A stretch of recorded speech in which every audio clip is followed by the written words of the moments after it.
On accuse souvent la France insoumise de radicaliser la jeunesse. Mais est-ce que vraiment le cas? Que se passe-t-il réellement?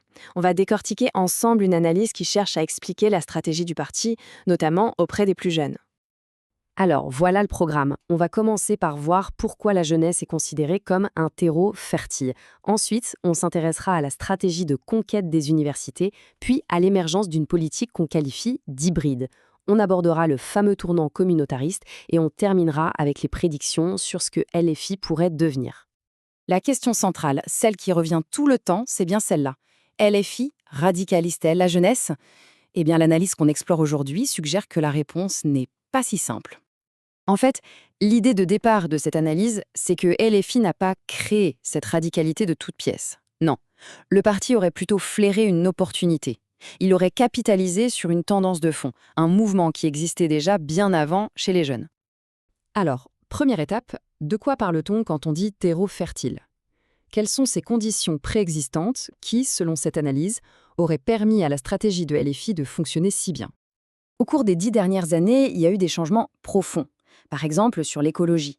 On est passé d'une vision assez classique de développement durable à une idée bien plus anxiogène, la collapsologie, c'est-à-dire la croyance en un effondrement imminent de notre civilisation. Et ça, pour certains, ça justifie des actions beaucoup plus radicales.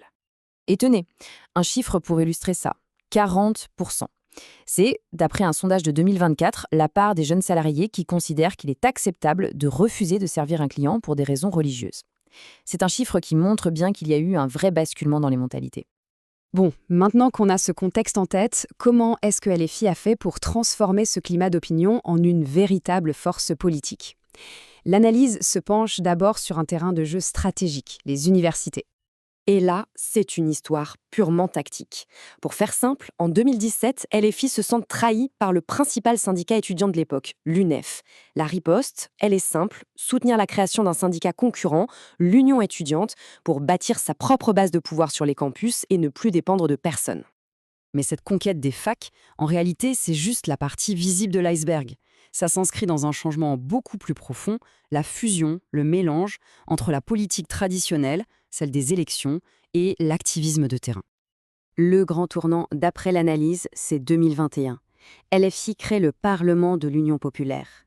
Et le choix pour diriger cette structure est très symbolique. Ce n'est pas un politique de carrière, non. C'est Aurélie Trouvé, une figure très connue de l'activisme qui vient du mouvement Attaque. Et Aurélie Trouvé, elle arrive avec sa propre méthode, la stratégie arc-en-ciel. L'idée, ce n'est plus seulement d'unir les partis de gauche entre eux. C'est de rassembler toutes les grandes luttes militantes sous une même bannière. Les luttes écologistes, les luttes LGBT, les luttes intersectionnelles. Bref, on crée une grande coalition des mouvements.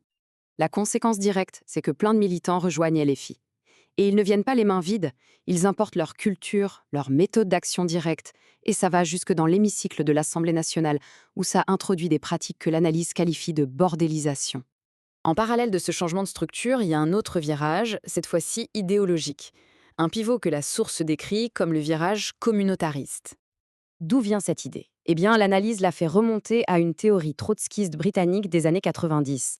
C'est un peu technique, mais pour faire simple, l'idée c'était de créer une alliance tactique entre les partis d'extrême gauche révolutionnaire et les mouvements de l'islam politique. Et ce modèle, qui a donc été expérimenté au Royaume-Uni, aurait été importé en France. L'analyse met en avant le rôle qu'aurait joué la députée LFI, Danielle Obono, qui est issue de ce même courant de pensée trotskiste, pour adapter la stratégie au contexte français. Mais pourquoi une telle stratégie?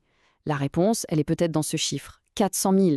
C'est le nombre de voix qui, d'après les calculs, manquait à Jean-Luc Mélenchon pour être au second tour de la présidentielle de 2022. Ce virage est donc interprété comme une tentative purement électorale d'aller chercher cet électorat manquant.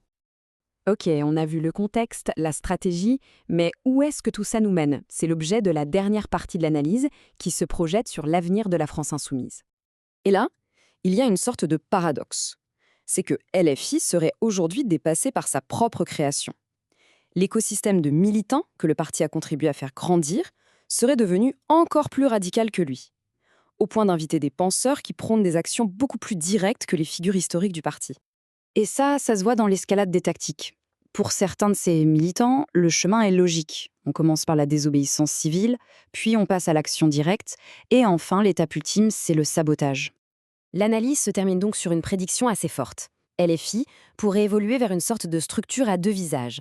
D'un côté, une façade officielle et légale, avec les députés à l'Assemblée, et de l'autre, un canal plus informel, quasi clandestin, qui entretiendrait des liens avec des groupes beaucoup plus radicaux, leur servant en quelque sorte de relais politique.